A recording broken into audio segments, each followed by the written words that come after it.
Uncaring Bastards. Ich habe es immer und immer wieder erlebt, dass die Leute um mich herum, ich habe gute Augen mir angeeignet, eigentlich mehr hier in diesem Bereich. Das Bewusstsein hier zentriert ist, du kannst es expandieren, durch Yoga kannst du dich alignen, you can align yourself, you can mind and body are union. There is no mind, there is no body, there is body-mind. Yeah, it's unity, it's all energy. It is such a damn shame pity that people in our age do not know the slightest F blah blah about it. Yeah, BS, they know. Nothing else but BS. And they talk a lot, BS. It's the ego. Because if you're constantly in your head, if you're constantly aligned and identified with all kinds of worldly material, what are you then? This is not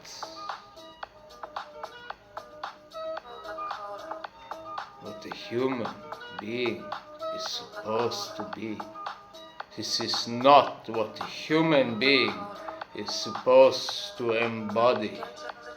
This is not the way you are supposed to act. Your ego is always where can I get my next thing, my next pleasure, my next desire, how can I achieve? And it is tricky. It is sometimes, I am giving, I am doing this and that, but in the background, hidden, very well, very subtle, is always the greedy idea of getting something for your giving. Now, if you think that you get something for your giving, then it is not a genuine giving. You give yourself fully and totally, passionately. There is no the slightest shimmer of the idea of getting something in return. The sole act is of giving yourself totally. And this is the new way of meditating. Because I know you guys, I've watched you, I'm now 36, I just turned a while ago 36. The last 10, 15 birthdays were completely blasted, completely shit. They're supposed to be, because I learned quite quickly actually not to expect anything. What do I want? Worldly presence? If anything, friendship and love by others. But love by others, what is this? Are you not able to love yourself to such a level that you love others, and love itself is the present unto you? Because you love, yes, comes with its own happiness and joy. Love can hurt, sure, but you learn and grow with it. The only problem I have for this, egoistically, I'm not doing this more or less. I was taking a lot of drugs, I have to admit, during the past 10 years. Now it came to an end. I really hope it comes to an end. I need a little luck. What I need is a constant roof above my head for more than just a few weeks. Yeah, I'm like moving from one homeless center to the other, or eventually I sleep on the street. That's no way. You need, a human being needs a way to take on roots. Yeah. Or if I would travel this every few weeks with creative people. Why? I don't find any creative people in Vienna. Maybe I'm not looking at them in the right corners. But I'm outside almost every day. I only see egoistic bastardos. Okay, I speak it out. Whatever. I don't know what the YouTube regulations are. I'm not going to comply too much onto them because I think, yeah, there is a big portion of genuine fight power necessary in order to overcome all that endlessly turning cycles of ego, of ignorance, of BSing. And in order to do that, you just really have to be yourself. Meditate. I know meditation is a term, for so many people so often like re-chewed and chewed again and again and again, to the point where it means nothing. No, guys, meditation, sadhana, sitting in stillness and exploring yourself, inner engineering, is the most important thing you can do in your life. Be in servitude unto the higher. Be in servitude unto your higher self is the best way to be. Whatever you do it to your best capacity.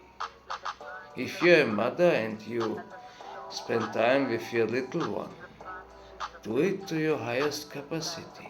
I see it so often, don't be egoistically adjusted. Don't be thinking on tomorrow or about yesterday. Don't be stressful. Don't scream at your little one. Be there. Be understanding. Be loving. As a father, the same. Be loving. Be there. Be filled with wisdom. How do you get wisdom? Well, you be yourself. And then you practice.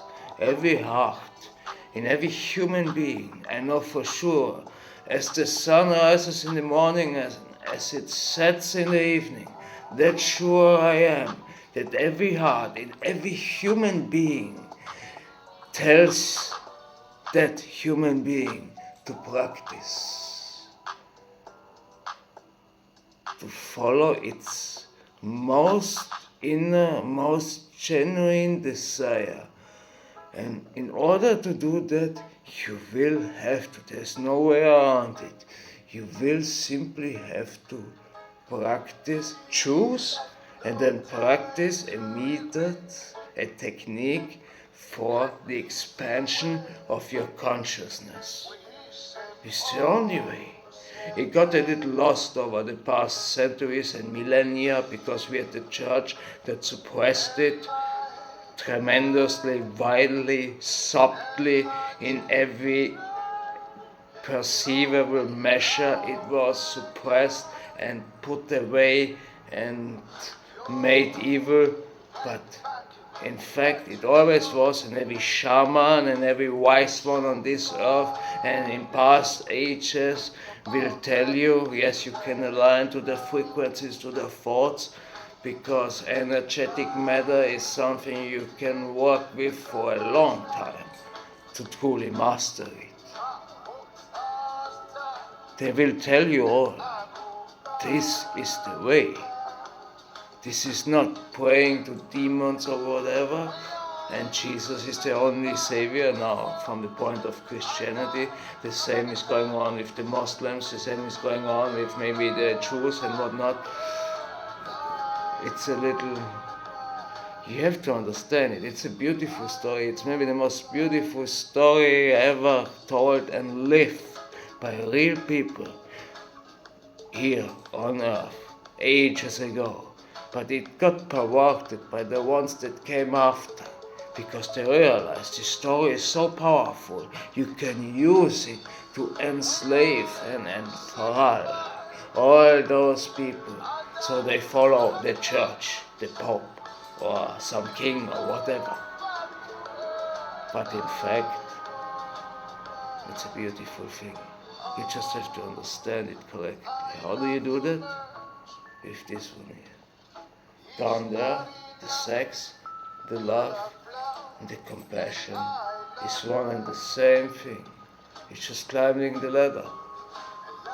You just work it, and it gets ever finer and subtler and better. At the same time, you will become more loving, more ecstatic, more joyful than more ecstatic. Eventually, tasting some of this oneness with the divine. Because it is not something that is forever away from you in the heavens, or what, I don't know what crazy ideas. I have been practicing in many churches Ashtanga yoga, and I think about half of those priests, they all had the similar thing to say. Either I'm like worshipping demons, one even managed to kick me in the ribs while I was in the downward facing dog position as a yoga asana, a position in yoga, yeah. So he even kicked me, crazy bastard. But yeah, that's how it is. It doesn't make me so sad. What I think sad is if a 20-year-old Polish guy comes to me in the church while there's nobody else in, because I don't practice if there's a mass. Yeah, I practice if there's no one else in. Maybe comes a tourist, goes one round in the church and goes out again. Yeah, he's looking stupid at me maybe, but that was it. And I have my 1.5 hour of Ashtanga yoga practice. That is years ago, but no, but still. And then comes this one young Polish guy, and he really upsets me. He's like so programmed into this belief that it's this ancient church thing that has been put into the subconsciousness of people. Yes, we are all connected subconsciously and even to the past with the people that came before us. So he's totally enthralled or automated, you can almost say, in that idea that it is something wrong. And I try to explain to him that this is my way of prayer. This is a sincere method to attain to a heightened state of awareness, which is necessary. There are many ways to do it. You can expand your heart, you can expand your consciousness. In fact, it's all one. It's about energy. You have to fine-tune it, and then you get to communicate with something way beyond your wildest dreams. No, I may sound like a crazy bastard if I say it this way, but hey, what else can I tell you? Some speak of higher frequencies, some speak of infinite love. It's all one and the same. You have to decide. Is someone crazy? Do I appear crazy to you? Or do I speak in clear, sharp, concise, or precise intellectual terms that, for me, if I would watch, clearly suggest someone who is at least partly,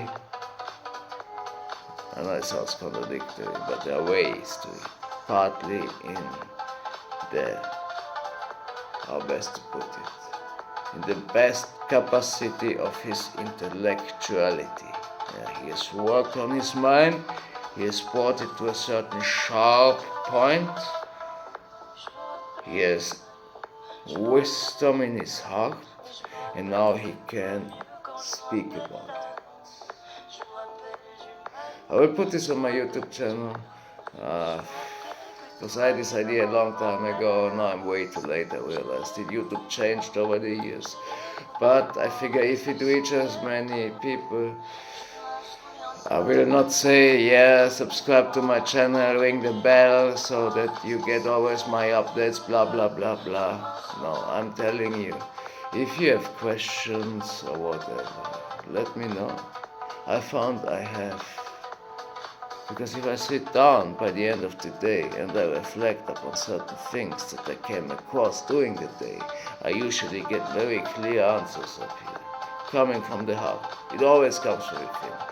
This is no book knowledge coming forth from me. This is life experiences. Life experiences I gathered while living on the street, practicing yoga on the street, practicing yoga in police stations, practicing yoga in prisons, practicing yoga on ships, practicing yoga on rooftops, practicing yoga on the streets, in garages, practicing yoga in homeless places, in squats in London, in different countries, in the forest, in churches. So yeah.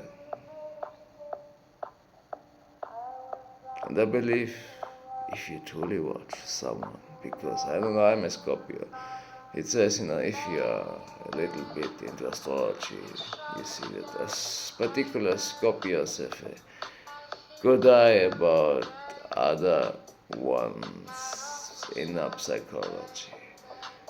Well, I've trained my eyes quite good, so I see perhaps a little more than most people do. Even if I take away the practice that I did over years and years and years. Present moment, you have to be here to your fullest capacity.